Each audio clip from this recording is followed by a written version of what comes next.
আসসালামু আলাইকুম এভরিওয়ান, আপনারা সবাই কেমন আছেন? আশা করি সবাই ভালো আছেন।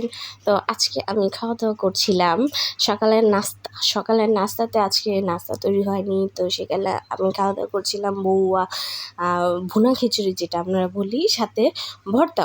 তো আমাদের বাসায় যখন ভর্তার আর রান্না করা হয়, মানে ভর্তা তৈরি করা হয়, তখন কি বলবো, অনেক ভ্যারাইটিস আইটেম তৈরি করা হয়। তো আজকে ছিল শুধু দুই রকমের আইটেম ছিল।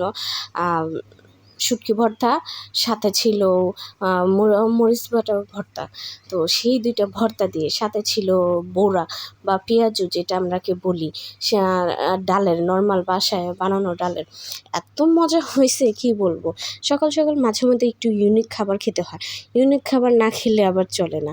তো ইউনিক হিসেবে এই খাবারটা খেয়ে আমার কাছে এত বেশি ভালো লাগলো কি বলবো।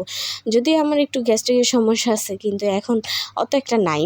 তো আমি তো খুব পেট চুক্তি খেতে পারি, আমি খুব ভালো করে খাই। যদিও আমার কাছে কালিজিরা ভর্তাটা তো ভালো লাগে না, কিন্তু আমাকে সবাই বলে আমার জন্য নাকি কালিজিরা ভর্তাটা ভালো, আমার খেতে হবে, খাওয়া দাওয়া করা উচিত। তাই এই কারণে আমি কালিজিরা ভর্তা দিয়েও খেলাম, ভালোই লাগলো। আসলে কি, মাঝে মধ্যে ভালো কিছু কিছু জিনিস যদি স্বাস্থ্যের জন্য উপকারী হয়, সেই জিনিসগুলো ভালো না লাগলেও খেতে হয়। তো আমি তো তাই করলাম। অনেক বেশি ভালো লাগলো। বিশেষ করে শুটকি ভর্তাটা অনেক বেশি মজা হয়েছিল কি বলবো। তো আমি এত মজা করে ভর্তা তৈরি করতে পারি না, তৈরি করতে পারে আম্মু, খুব ভালো করে ভর্তা তৈরি করতে পারে, আর ভাবি বাটাবাটি করে দেয়। তো এই ভর্তাটা আম্মু একাই তৈরি করছিল, যেহেতু 2-3 আইটেম, তাই ভাবিকে আর বলা হয়নি। অবশ্য ভাইয়া ভাবি এসে খাওয়া দাওয়া করছিল কি বলবো। তো মজার জিনিস কেউ ছাড়তে চায় বলেন? আমি তো কি বলবো, প্রচুর ঝাল খাই। আমার পরিবারের সবাই অনেক বেশি ঝাল খায়। ঝাল অতিরিক্ত খাওয়ার কারণে মানে কি বলবো, আমাদের ভর্তাটা অনেকে খেতেও পারে না, কারণ অনেক ঝাল হয়। আর ঝালের কারণে তো আমার কাছে অনেক বেশি ভালো লেগেছিল কি বলবো। আমি এখান দিয়ে দেখেন, আমি এখান দিয়ে ভিডিও করছি, আমার ভাই, আমার আম্মু আমার ভিডিওর মাঝখান দিয়ে ঢুকে আমার ভিডিওকে তছনছ করে দিতেছে, কিন্তু কিচ্ছু করার নাই।